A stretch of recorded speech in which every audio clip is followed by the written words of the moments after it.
ಈ ಗ್ಯಾರಂಟಿ ಯೋಜನೆಗಳ ವಾರಂಟಿಯನ್ನ ಮುಗಿದಿದೆ ಅಂತ ಅನ್ಕೊಳ್ತೀನಿ ನಾನು. ಈ ಕರ್ನಾಟಕ ರಾಜ್ಯ ಸರ್ಕಾರದ ಗ್ಯಾರಂಟಿ ಯೋಜನೆಗಳ ವಾರಂಟಿ ಮುಗಿಸಿದೆ.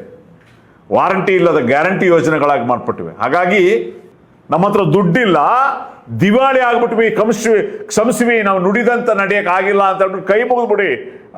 ಡಿ ಕೆ ಶಿವಕುಮಾರ್ ಅವರೇ, ನಾನು ನೇರವಾಗಿ ಮಾನ್ಯ ಡಿ ಕೆ ಶಿವಕುಮಾರ್ ಅವರು ಈ ರಾಜ್ಯದ ಮುಖ್ಯಮಂತ್ರಿಗಳಿಗೆ ನೇರವಾಗಿ ಹೇಳೋದಿಷ್ಟೇ, ನಿಮ್ಮ ಸರ್ಕಾರದಲ್ಲಿ ಹಣ ಇಲ್ಲ,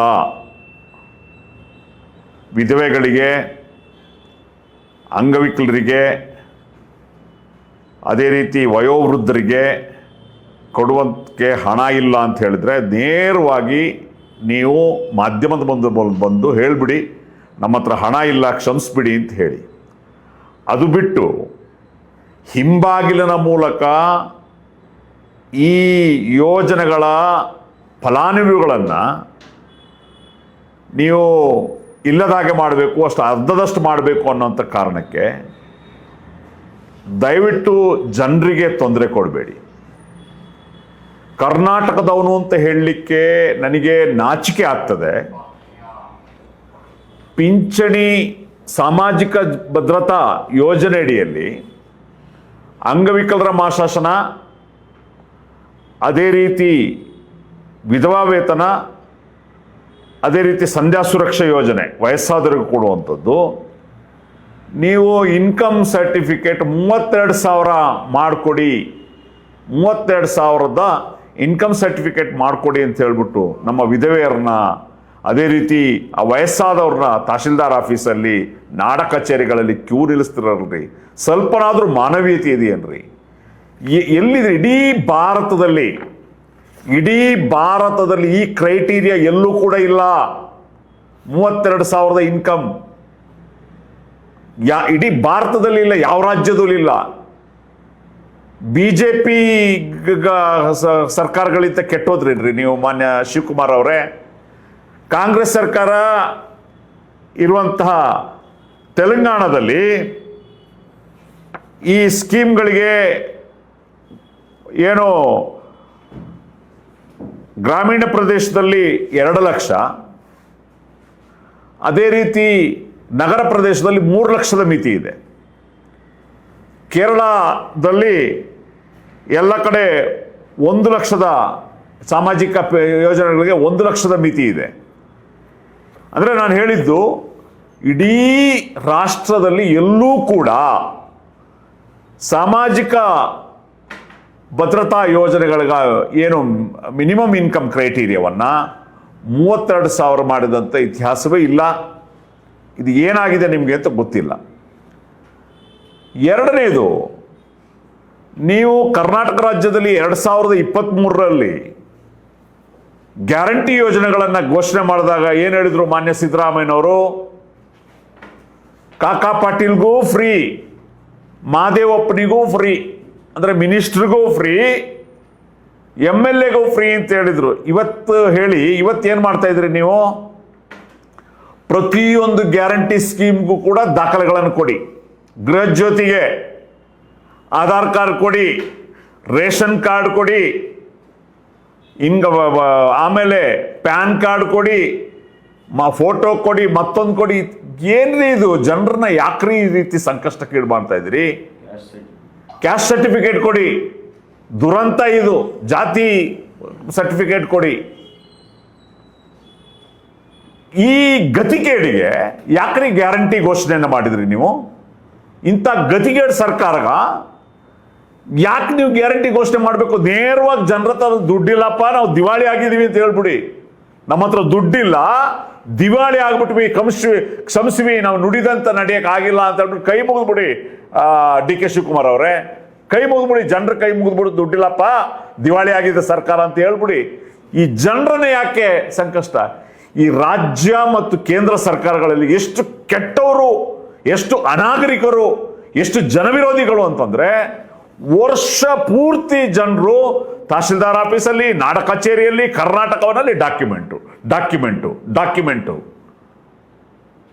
ಕೂಲಿ ಕೆಲಸ 300 ರೂಪಾಯಿಗೋ 400 ರೂಪಾಯಿ ಕೂಲಿ ಕೆಲಸ ಹೋಗೋಣ, ಆ ಕೂಲಿ ಕೆಲಸ ಬಿಟ್ಬಿಟ್ಟು 4 ದಿವಸ 5 ದಿವಸ ಅಲಿಬೇಕು. ಯಾವುದೇ ಕಚೇರಿಯಲ್ಲಿ ಕನಿಷ್ಠ 1 ವಾರ ಅಲದಾಡಿಸ್ದ ಯಾವುದೇ ಡಾಕ್ಯುಮೆಂಟ್ ಸಿಗ್ತಾ ಇಲ್ಲ ಇಲ್ಲಿ. ಅಂಗವಿಕಲರಿಗೆ ಗೋಳು ಕೊಡ್ತಿರಲ್ರಿ, ವಿಧವೆಗಳಿಗೆ ಗೋಳು ಕೊಡ್ತೀರಿ, ನಿಮ್ಗೆ ಒಳ್ಳೇದಾಗ್ತದ ನಿಮಗೆ? ಹಾಗಾಗಿ ಇದು ಜನವಿರೋಧಿ ಕ್ರಮ. ಬಹುಶಃ ಈ ಗ್ಯಾರಂಟಿ ಯೋಜನೆಗಳ ವಾರಂಟಿಯನ್ನ ಮುಗಿದಿದೆ ಅಂತ ಅನ್ಕೊಳ್ತೀನಿ ನಾನು. ಈ ಕರ್ನಾಟಕ ರಾಜ್ಯ ಸರ್ಕಾರದ ಗ್ಯಾರಂಟಿ ಯೋಜನೆಗಳ ವಾರಂಟಿ ಮುಗಿಸಿದೆ. ವಾರಂಟಿ ಇಲ್ಲದ ಗ್ಯಾರಂಟಿ ಯೋಜನೆಗಳಾಗಿ ಮಾರ್ಪಟ್ಟಿವೆ. ಹಾಗಾಗಿ ಈ ರೀತಿ ಗೃಹ ಜ್ಯೋತಿಗೆ ಇರ್ಬೋದು, ಎಲ್ಲ ಸ್ಕೀಮ್ಗಳು ಕೂಡ ಡಾಕ್ಯುಮೆಂಟನ್ನು ಕೇಳ್ತಾ ಇರುವಂಥದ್ದು. ಇದು ಖಂಡಿತ ನೀವು ನಿಲ್ಲಿಸಬೇಕು. ಈ ಡಾಕ್ಯುಮೆಂಟ್ ಮಾಡಿ ಜನರಿಗೆ ಸಂಕಷ್ಟಕ್ಕೆ ಮಾಡುವುದನ್ನು ಸ್ಟಾಪ್ ಮಾಡಬೇಕು. ಏನು ಈ ಸಾಮಾಜಿಕ ಭದ್ರತಾ ಯೋಜನೆಗೆ 32,000 ಮಿತಿ ಇಡೀ ದೇಶದಲ್ಲಿ ಎಲ್ಲೂ ಇಲ್ಲ. ನೀವು 100 ಕಾರ್ಯಕ್ರಮಕ್ಕೆ 100 ಕ್ರೈಟೀರಿಯಾ ಯಾಕೆ ಮಾಡ್ತೀರಿ ಸ್ವಾಮಿ? ಬಡವರಿಗೆ ಅನ್ನೋಂಥದ್ದು ಒಂದು ಮಾನದಂಡ. ಈಗೇನು BPL ಬಿಲೋ ಪಾವರ್ಟಿ ಲೈನ್ ಮಾಡಿದಿರಿ, ಈಗ ಅದು ಕ್ರೈಟೀರಿಯಾ 1,20,000 ಇದೆ. 1,20,000 ಕಡಿಮೆ ಇನ್ಕಮ್ ಇದ್ರೆ ಅವ್ನು BPL ಅಂತ. ಸಾಕಾಗಲ್ವ ಇದು? ಎಲ್ಲದಕ್ಕೂ ಪರ್ಮನೆಂಟ್ BPL ಇದ್ರೆ ಕೊಡ್ತೀವಿ ಅಂತ ಹೇಳಿ. ಈಗ ನೀವೇ ನಿಮ್ಮ ಆಹಾರ ಸಚಿವರು KH ಮುನಿಯಪ್ಪನವರು ಏನು ಹೇಳಿದ್ದಾರೆ? BPL ಕಾರ್ಡ್ನ ಮಾನದಂಡವನ್ನು ನಾವು 1,20,000ದಿಂದ ನಾವು 3 ಲಕ್ಷಕ್ಕೆ ಏರಿಸುವಂತ ಒಂದು ಪ್ರಸ್ತಾವನೆ ಇದೆ, ನಾವು ಚರ್ಚೆ ಮಾಡ್ತಾ ಇದ್ದೀವಿ ಅಂತ ಒಂದ್ ಕಡೆ ಹೇಳ್ತೀರಿ, ಇನ್ನೊಂದು ಕಡೆ ನೀವು 32,000 ಇನ್ಕಮ್ ಸರ್ಟಿಫಿಕೇಟ್ ಮಾಡ್ಕೊಂಡ್ ಬನ್ನಿ ಅಂತ ಹೇಳ್ತೀರಿ. ಇದು ಈ ದ್ವಂದ್ವ ಯಾಕೆ? ನಾನು ಮಾನ್ಯ DK ಶಿವಕುಮಾರ್ ಹತ್ರ ಹೇಳೋದು, ಕಾಮನ್ ಆಗಿ ಒಂದು ಇಡೀ ರಾಜ್ಯದಲ್ಲಿ ಒಂದು ಕ್ರೈಟೀರಿಯಾ ಫಿಕ್ಸ್ ಮಾಡಿ. ಇದು ಯಾವುದೇ ಯೋಜನೆಗಳಿರಲಿ, ಬಡವರಿಗೆ ಅಂಗವಿಕಲರಿಗೆ ಕೊಡುವಂತಹ ಯೋಜನೆಗಳೇನಿದೆ ಆ ಯೋಜನೆಗಳಿಗೆ ಒಂದೇ ಒಂದು ಮಾನದಂಡ ಫಿಕ್ಸ್ ಮಾಡಿ. ಅದಕ್ಕೆ ಬೆಸ್ಟ್ ಏನು? ಬಿಲೋ ಪಾವರ್ಟಿ ಲೈನ್ ಅಥವಾ ಇನ್ಕಮ್ ಅಂತ ಏನಾದರೂ ಒಂದು ಮಾಡಿ. ಮತ್ತು ಗೃಹ ಜ್ಯೋತಿ ಯೋಜನೆಗೆ ಈ ದಾಖಲೀಕರಣ ಮರುದಾಖಲೀಕರಣ ಅಂತ ಹೇಳ್ಕೊಂಡು ಎಷ್ಟು ಜನರನ್ನ, ಇಡೀ ಜನರು ಡಾಕ್ಯುಮೆಂಟ್ ಕೊಡಬೇಕು. ಅನರ್ಹರಿದ್ರೆ ಗುರುತಿಸ್ರಿ ನೀವು, ಇನ್ನೊಮ್ಮೆ ಎಲ್ಲರೂ ಡಾಕ್ಯುಮೆಂಟ್ ಕೊಡಬೇಕು ಅನ್ನೋಂಥದ್ದು ಯಾಕೆ? ಮತ್ತೆ ಗೃಹಲಕ್ಷ್ಮಿ ಯೋಜನೆ ಅಂತ ಹೇಳಿದಿರಿ, 1 ತಿಂಗಳು ಬಂದರೆ 3 ತಿಂಗಳು ಬರಲ್ಲ. ಇದು ಯಾಕೆ ಇದು? ಹೀಗಾಗಿ ಈ ಎಲ್ಲ ವಿಚಾರಗಳನ್ನು ಮನದಟ್ಟು ಮಾಡಿಕೊಂಡು ನಿಮ್ಮ ಸರ್ಕಾರದಲ್ಲಿ ಮುಖ್ಯ ಕಾರ್ಯದರ್ಶಿಗಳು ಆ ಸಲಹೆಗಾರರು ಅಂತ ಯಾರನ್ನಾರು ಇಟ್ಕೊಂಡಿದ್ರು. ಏನು ಸ್ಟಡಿನೇ ಮಾಡಲ್ವಾ? ರಿಸರ್ಚೇ ಮಾಡಲ್ವಾ? ತೆಲಂಗಾಣದಲ್ಲಿ ಏನು ನಡೀತಾ ಇದೆ, ಕೇರಳದಲ್ಲಿ ಏನು ನಡೀತಾ ಇದೆ, ಮಧ್ಯಪ್ರದೇಶದಲ್ಲಿ ಏನು ನಡೀತಾ ಇದೆ, ದೆಹಲಿಯಲ್ಲಿ ಏನು ನಡೀತಾ ಇದೆ, ಪಂಜಾಬಲ್ಲಿ ಏನು ನಡೀತಾ ಇದೆ, ಯಾವ ರೀತಿ ಕ್ರೈಟೀರಿಯಾ ಫಿಕ್ಸ್ ಮಾಡಿದ್ದಾರೆ ಅನ್ನುವಂಥ ಒಂದು ಸ್ಟಡಿನೂ ಮಾಡೋದ್ವಲ್ಲ.